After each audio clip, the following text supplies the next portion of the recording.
आज Himachal administrative services exam 2022 का prelim का एग्जाम हुआ। आप सबने वो एग्जाम दिया होगा। किसी के लिए वो एग्जाम इजी, किसी के लिए टफ हुआ होगा।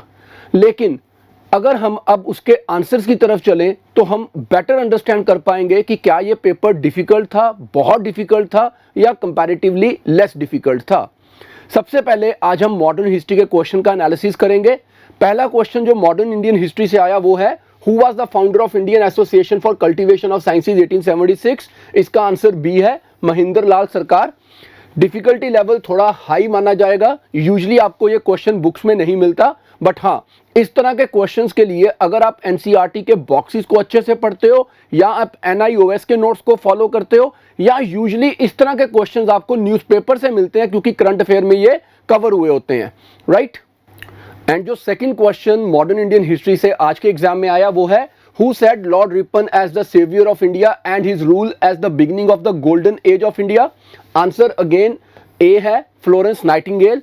डिफिकल्टी लेवल इसका भी थोड़ा हाई माना जाएगा, but again you can find these kind of things only and only in the boxes of NCERT और इन एनआईओएस नोट्स। यूजुअल बुक्स में ऐसी स्टेटमेंट्स आपको नहीं मिलती।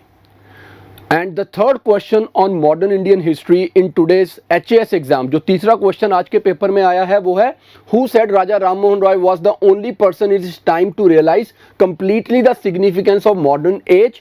आंसर है इसका B, Rabindranath Tagore. Logic simple है, एक बंगाली ही बंगाली की चीज को समझ पाएगा, उसकी प्रशंसा उस प्रकार से कर पाएगा। लेकिन इस तरह के क्वेश्चन का लेवल भी थोड़ा कंपैरेटिवली डिफिकल्ट माना जाएगा। अगर पहले दो क्वेश्चंस बहुत डिफिकल्ट हैं तो ये कंपैरेटिवली थोड़ा कम डिफिकल्ट है। And trust me when I से, इसके लिए भी अगर आप एनसीईआरटी के बॉक्सेस को देखोगे ध्यान से तो आपको इनके आंसर्स भी मिलेंगे, right. And the fourth question in today's paper from modern Indian history is, which among the following books was not written by Dr. B.R. Ambedkar? So friends, इसमें ना देखो यार, सबसे पहली चीज एनिहिलेशन ऑफ कास्ट तो सर ने book लिखी है, ये यूजुअली हम सबको पता है। ये तो एनसीईआरटी में भी दिया हुआ है और बहुत सारी एडवांस बुक्स में, स्पेक्ट्रम में भी दिया हुआ है, बिपिन चंद्र में भी दिया हुआ है, सभी में दिया हुआ है। Then what Congress and Gandhi have done for the to the untouchables, ये भी मोस्ट ऑफ द बुक्स में दिया हुआ है, राइट। सो इसका जो डिफिकल्टी लेवल है वो अब काफी कम हो गया। अब दो बुक्स बची हैं, states and minorities India in transition. तो जो स्टेट्स एंड माइनॉरिटीज है ये तो डॉक्टर अंबेडकर जी की ही बुक है, लेकिन जो इंडिया इन ट्रांजिशन है ये एम.एन. रॉय सर की बुक है, राइट। इंडिया इन ट्रांजिशन, तो आंसर तो इसका डी हो गया।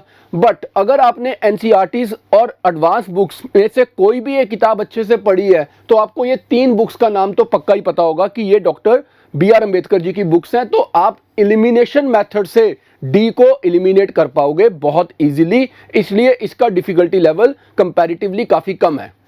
And the fifth question today on modern Indian history is about the education commissions or committees, and I suppose this is not at all a difficult question. ये तो हम सबका ही तैयार होगा फॉर श्योर। अब इसमें ना इंडियन यूनिवर्सिटीज एक्ट 1904, ये तो कर्जन के टाइम का सबसे इंपॉर्टेंट एक्ट है, तो ये तो फॉर श्योर ठीक हो गया। अब सैडलर यूनिवर्सिटी कमीशन 1917, ये भी सही है, हम सबको पता होना चाहिए। हार्टॉक कमेटी 1929, ये भी बिल्कुल ठीक है। अब बचा कौन सा, हंटर एजुकेशन कमीशन, क्योंकि ये 1884 में थी Hunter committee, so it was in 1884। तो B is the answer which is not correctly matched, right. The sixth question in today's paper from Modern India is, where was the Indian Independence Committee set up by Lala Hardayal and his friends? So इसका answer तो B है, Berlin Germany. इसको Berlin committee भी बोलते हैं, right. लेकिन ये question का डिफिकल्टी लेवल भी काफी कम रहेगा बिकॉज ये आपको बिपिन चंद्र सर की बुक में या स्पेक्ट्रम में इजीली मिल जाएगा। The seventh question and the last question of modern India in today's paper is regarding the interim government of 1946. Which of the following is not correct? Right.